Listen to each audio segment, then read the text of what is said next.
والصلاة والسلام على سيدنا محمد وعلى آله وأصحابه أجمعين أما بعد عن ابن عباس رضي الله تعالى عنهما قال لعن رسول الله صلى الله عليه وسلم المتشبهين من الرجال بالنساء والمتشبهات من النساء بالرجال رواه البخاري. عن ابي هريره رضي الله تعالى عنه قال لعن رسول الله صلى الله عليه وسلم الرجل يلبس لبسة المرأة والمرأة تلبس لبسة الرجل. یہ حضرات صحابہ رضوان اللہ علیہم اجمعین نے اللہ کے نبی صلی اللہ علیہ وسلم کے ارشادات کو نقل فرمایا ہے کہ اللہ کے نبی صلی اللہ علیہ وسلم نے بتایا کہ ایسے لوگ اللہ کی رحمت سے محروم ہیں جو عورتوں کا روپ اپناتے ہیں، عورتوں کی مشابہت اختیار کرتے ہیں، اور ایسی عورتیں بھی اللہ کی رحمت سے محروم ہیں جو مردوں کا روپ اور ان کی مشابہت اختیار کرتی ہیں۔ اللہ نے مرد عورت کی الگ الگ صنف بنائی ہے، فطرت بھی الگ رکھی ہے، مزاج بھی الگ رکھا ہے، اور دائرہ کار، زندگی کا دائرہ کار بھی علیحدہ رکھا ہے۔ ان دونوں کا زندگی میں آپس کا جوڑ اتنا ضروری ہے کہ اللہ نے فرمایا کہ ہم نے بنایا ہی اس لیے کہ یہ ایک دوسرے سے راحت و آرام حاصل کرے، مرد عورت سے، عورت مرد سے، لیسکن الیہا، لیسکن سکون حاصل کرے۔ جب تک یہ دونوں طبقے، دونوں صنف اپنے اپنے دائرہ کار میں چل رہے تھے تو دونوں ایک دوسرے کے لیے راحت کا باعث بن رہے تھے، گھر آباد تھے، ازواجی زندگیوں میں اعتماد تھا، حلال محبتوں میں جوش تھا، اس میں ایک حسن تھا، خاندان جڑی ہوئے تھے، مرد کی باہر کی زندگی ایک سکون کے ساتھ تھی، گھر میں آتا اسے گھر ایک منظم اور ایک انتظام کی شکل میں نظر آتا، اس لیے کہ وہاں کی جو ذمہ دار تھی وہ اسے منظم کر کے رکھتی، وہ اپنے دائرہ کار میں کوتاہی نہ کرتی، مرد اپنے دائرہ کار میں کوتاہی نہ کرتا، تو زندگی کے ان دونوں پہیوں سے گاڑی بہت اچھی چلتی تھی،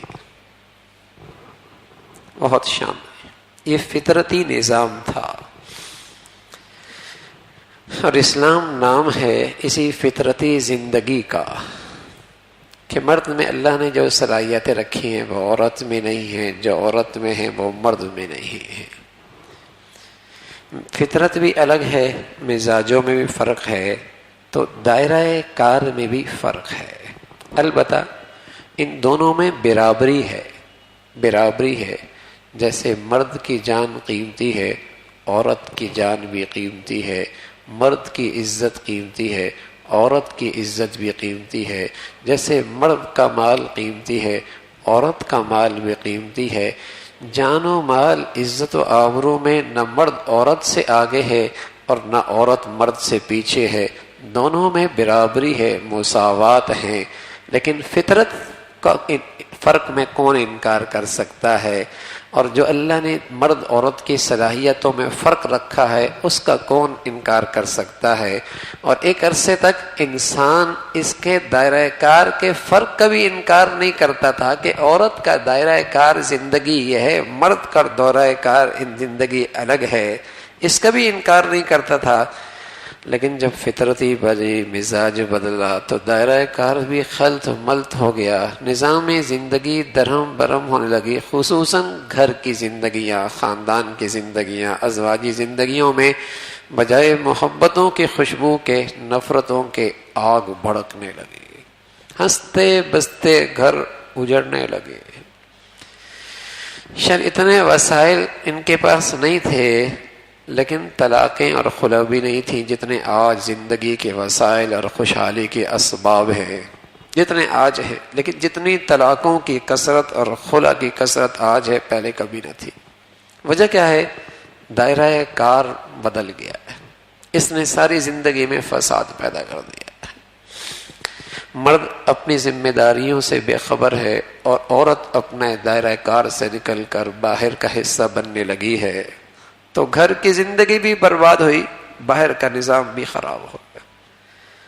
اور جس کا نتیجہ یہ ہے کہ ہر آئے دن ایک نیا اسکینڈل آپ کی آنکھوں کے سامنے، آپ کے کان سنتے ہیں، آپ کی آنکھیں دیکھتی ہیں. یہ وہ فتنہ ہے جس کی اللہ کے نبی نے صدیوں سال پہلے اپنی امت کو آگاہ کیا تھا.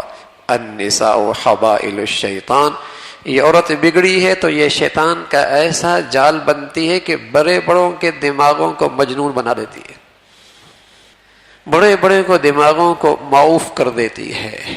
النساء، جہاں اللہ کے نبی نے بتایا الدنیا متاع وخیر المتاع المرأة الصالحہ، اس دنیا کی بہترین چیز نیک صالح عورت ہے. عورت اچھی تو قوم اچھی نا بھائی، عورت اچھی تو ماں اچھی، قوم اچھی. ماں کی گود بڑی یا تو قوم بڑی یا، اس لیے کہ ہر بچہ، ہر معاشرے کا فرد ماں کی گود سے ہو کے جاتا ہے. جب وہ پاکیزہ گود ہوگی، صاف ستھری ہوگی اور اسی وہیں ایمان اور اخلاق کی تربیت مل جائے گی تو معاشرہ ایک اچھے افراد کا اور اضافہ ہو جائے گا. لیکن جہاں بچوں کو دودھ بھی ماسیاں پلائیں، پالی بھی ماسیاں، اور یہ بینک میں جا رہی ہے، اس کے پاس شو، اس کا ایک ٹی وی میں شو ہے، اس کی وہاں مصروفیت ہے، اولاد غیروں کے ہاتھ میں ہے، تو پھر آپ سوچ سکتے ہیں معاشرے میں کیسی نسل آئے گی اور کیا معاشرہ بنے گا، آنے والا وقت کیا دیکھے گا. تو دونوں کی فطرت بھی الگ ہے، مزاج بھی الگ ہے، دائرہ کار بھی الگ ہے، لیکن مساوات بھی ہے، برابری بھی ہے. لیکن وہ برابری عزت میں، جان میں، مال میں برابری ہے. اگر آپ کوئی کہہ دے کہ میاں آج کا دور بہت ترقی یافتہ ہے، دائرہ کار میں بھی برابری ہونی چاہیے، عورت مرد کے ساتھ ساتھ چلے، تو پھر خطرہ ہے کل عورت دعویٰ کر دے کہ 9 مہینے بچہ میں کیوں اٹھاؤں، 4.5 مہینے تقسیم ہو جائے. برابری ہونی چاہیے، کچھ ادھر کچھ ادھر، برابری ہونی چاہیے. تو کہاں تک برابری کرے گا، یہ کہاں تک برابری کرے گا جب اللہ نے ایک فطرت بنائی ہے. ہاں، ہر ایک کا ایک دائرہ کار ہے، ہر ایک کی ذمہ داریاں ہیں، ہر ایک کے جسم کی صلاحیتیں مختلف ہیں. اب وہ بیچاری گھر کی ذمہ داریاں بھی کرے اور باہر کی سڑکوں کی نوکریاں بھی کرے تو کیسا نظام گھر کا چلے گا؟ یہ کیا ظلم ہے اس عورت پر، اس صنف نازک پر. جو عزت اسلام نے اس عورت کو دی ہے، قرآن میں کسی کی اگر اللہ نے سفارش کی ہے نا، کسی کی سفارش کی ہے تو صحابہ رضوان اللہ اجمعین کی ایک، اور دوسرا اس عورت کی اللہ نے سفارش کی ہے. فرمایا وعاشروہن بالمعروف، اس عورت کے ساتھ اچھے انداز سے زندگی گزار، اس کے ساتھ سلوک کے ساتھ. جو عزت کا تاج اسلام نے اس عورت کے رکھا ہے، ساری اسلامی دنیا کے معاشرے اور سوسائٹیاں اس سرمایہ سے خالی ہیں. کسی دین، کسی مذہب میں اور کسی زندگی کی تہذیب طور طریقے میں عورت کو یہ عزت اور مرتبہ نہیں ہے جو اسلام نے عورت کو عزت بخشی ہے. تو یہ ایک دائرہ کار کا فرق ہے.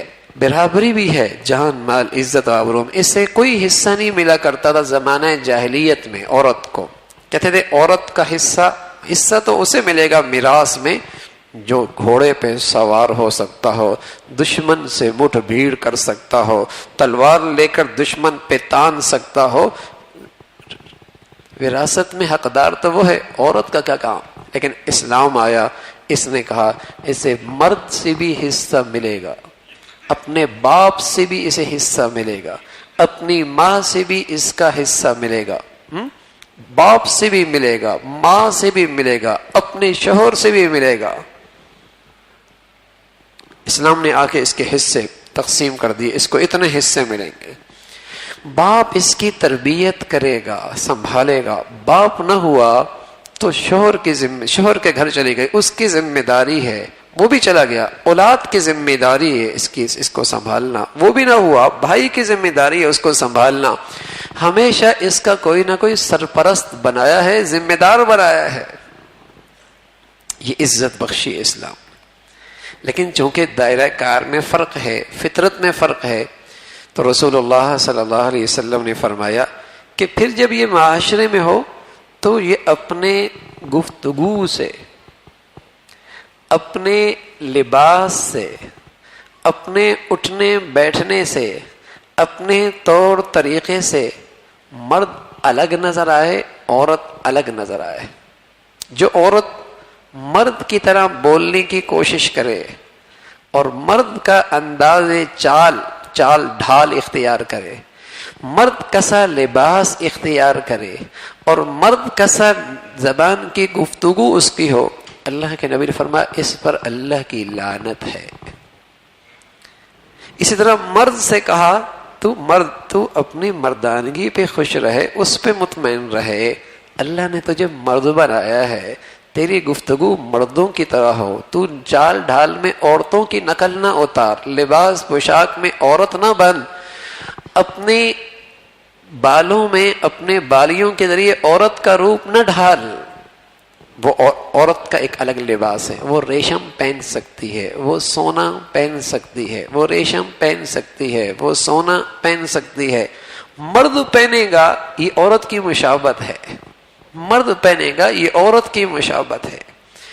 ایسی مرد کا لباس اور ہے، عورت کا لباس اور ہے.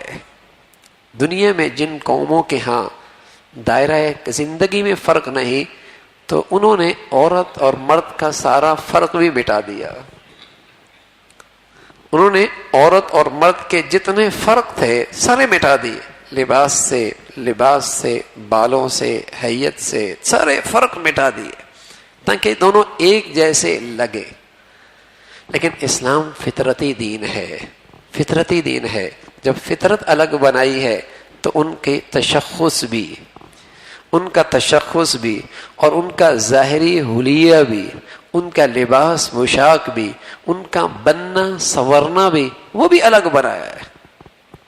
تو رسول اللہ صلی اللہ علیہ وسلم نے یہ بتایا، لعن رسول اللہ صلی اللہ علیہ وسلم المتشبہین من الرجال بالنساء، کہ اللہ کے نبی نے ان لوگوں کے فرمایا ایسے لوگ ملعون ہیں، ایسے لوگ ملعون ہیں جو مرد عورتوں کے روپ ڈھالتے ہیں، مشابہت اختیار کرتے ہیں، اور جو عورتیں مردوں کا روپ اور روپ ڈھالتی ہیں گفتگو میں، چال ڈھال میں، کسی بھی طریقے میں. پھر اگلی روایت جو اللہ کے نبی کی ہے وہ یہ ہے کہ یلبس لبسۃ المرأة، عورت مرد کا لباس پہنے، مرد عورت کا لباس پہنے. خلوت ہے، میاں بیوی ہیں، صرف میاں بیوی ہیں، وہاں بھی عورت کے لیے جائز نہیں ہے کہ وہ مردوں کا لباس پہنے. کیونکہ یہ جو لعنت فرمائی نا، وہ اس لیے نہیں فرما رہی کہ یہ اس لیے نہیں فرمائی کہ صرف لباس کی وجہ سے لعنت نہیں ہے. لباس اس لیے کہ مردوں کی صورت اختیار نہ کرے، وہ کہیں بھی اختیار کرے گی، چاہے اپنے مرد کے سامنے بھی اختیار کرے گی، ملعون ہوگی. مرد کے سامنے بھی اس کا لباس الگ ہے، وہ مردوں کا روپ نہیں ڈھال سکتی، مردوں کی حیت نہیں بنا سکتی، مردوں کی طرح جینز نہیں پہن سکتی، مردوں کی طرح تنگ لباس نہیں پہن سکتی. بلکہ ایسا لباس تو مردوں کے لیے بھی جائز نہیں ہے کہ اتنا تنگ ہو کہ اس کے جسم کی حیت نظر آنے لگ جائے، تو حرام ہے، پردہ ہی نہیں ہے. تو مسئلہ صرف پردے کا نہیں ہے، مرد کے سامنے تو پردہ نہیں ہے، کوئی بھی لباس پہن سکتی ہے. لیکن حدیث میں رسول اللہ صلی اللہ علیہ وسلم نے فرمایا کہ عورتوں کے لیے مردوں کی مشابہت اختیار کرنا جائز نہیں ہے. ایسا لباس یا بان اس انداز سے کٹوانا، یا مردوں کا عورتوں کی طرح بالوں کو بڑھا دینا، یا مردوں کی عورتوں کی طرح بالیاں پہن لینا، یہ مشابہت ہے. تو اللہ کے نبی صلی اللہ علیہ وسلم یہ حرام ہے. اور پہلے مسلمانوں کے ہاں بچپن ہی میں بچوں کا لباس علیحدہ ہوتا تھا، بچیوں کا لباس علیحدہ ہوا کرتا تھا. بچپن ہی میں ماؤں کو جب امید ہوتی تھی نا کہ اولاد آ رہی ہے تو وہ بچیوں کا بھی لباس بنا دیا گیا، تو بچوں کا بھی ہوتا ہے. اب آسان ہو گیا، دونوں کا ایک ہی بنا لو، جو بھی آگے پہن لے گا. ویسے ہی پہنی ہے اس نے، پینٹ پہننی ہے شروع سے. جب اسے شروع سے ان چیزوں کا عادی بنایا جاتا ہے تو پھر ذرا سی عمر بڑھتی تو پھر انہیں یہ باتیں سمجھ میں بیچاروں کیسے آئیں، سمجھ میں نہیں آتی. اور پھر کہتے ہیں کچھ اثر ہو گیا ہے. کیا کہتے ہیں؟ کچھ اثر ہو گیا ہے، کچھ اثر لگتا ہے ہمارے گھر پہ.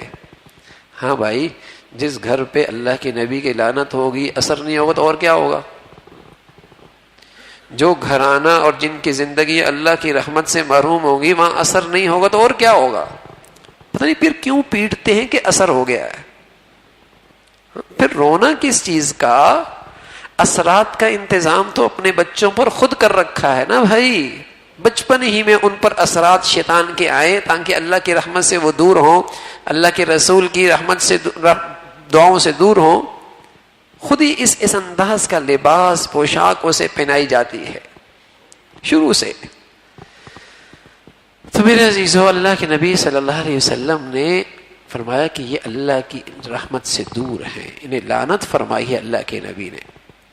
تو فطرت الگ ہے، طبیعتیں الگ ہے، دائرہ کار الگ ہے، تو ان کا لباس پوشاک بھی الگ ہے، ان کا لباس پوشاک بھی الگ ہے. اسلام صرف نماز پڑھنے کا نام نہیں ہے بھائی.